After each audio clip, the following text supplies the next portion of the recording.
Denver is tightening its belt, cutting jobs and warning of deeper deficits ahead. Yet the city council is headed to the mountains on a $26,000 getaway. The contrast has many residents asking, is this the right moment for a retreat?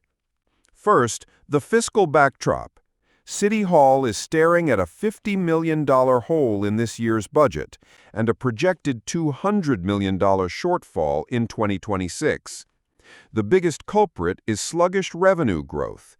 Sales and use tax collections have flattened after a decade of steady gains.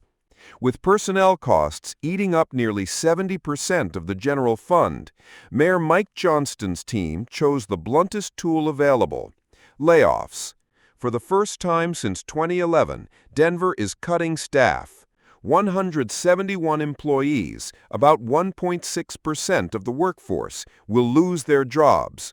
Another 665 vacant positions will be erased, bringing the total elimination to 928 slots. City officials say those moves save roughly $100 million, trimming the 2026 deficit by half while shielding services like trash pickup and police patrols. The layoffs come with severance, but also strings. Departing workers receive 30 days of paid administrative leave, a lump sum worth 2 to 8 weeks of pay, and 60 days of health coverage. To collect, they must sign a waiver giving up the right to sue the city. Labor unions that once backed Johnston say that clause feels like a punch in the gut and are weighing legal options. Against that somber scene, the council's upcoming two-night retreat in Park County feels jarringly upbeat. 10 of 13 council members plus 3 staffers will attend what leaders call a focused all-day work session on team building and professional development. Taxpayers foot the entire $26,000 bill: $16,000 for the lodge, meals, and rooms, $7,600 for a professional facilitator, and $2,600 for transportation. Critics argue the optics couldn't be worse. While neighbors are cleaning out their desks, elected officials are packing for the mountains. Council President Amanda Sandoval, who pushed for the event, says the contract was signed on May 8th, 2 weeks before the mayor revealed the full extent of the budget crisis. She tried to cancel, but couldn't secure a refund.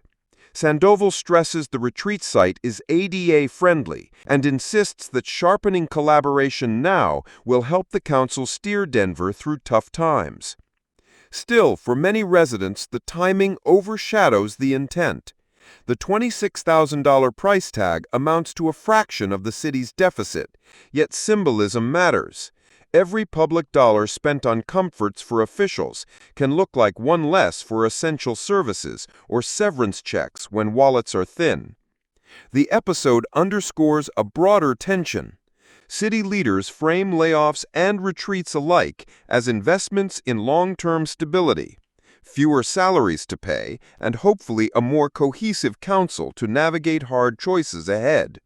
Laid-off workers see a different ledger: jobs lost, legal rights curtailed, and a mountain lodge that feels out of touch. Where does it leave Denver? In the immediate term, 171 people are searching for work. The city budget is still millions short, and council members will soon gather in a rustic conference room to talk strategy. Whether that meeting ultimately helps the city steer out of its fiscal storm or simply deepens public frustration may depend less on what's discussed in Park County than on what happens once everyone comes back down the hill.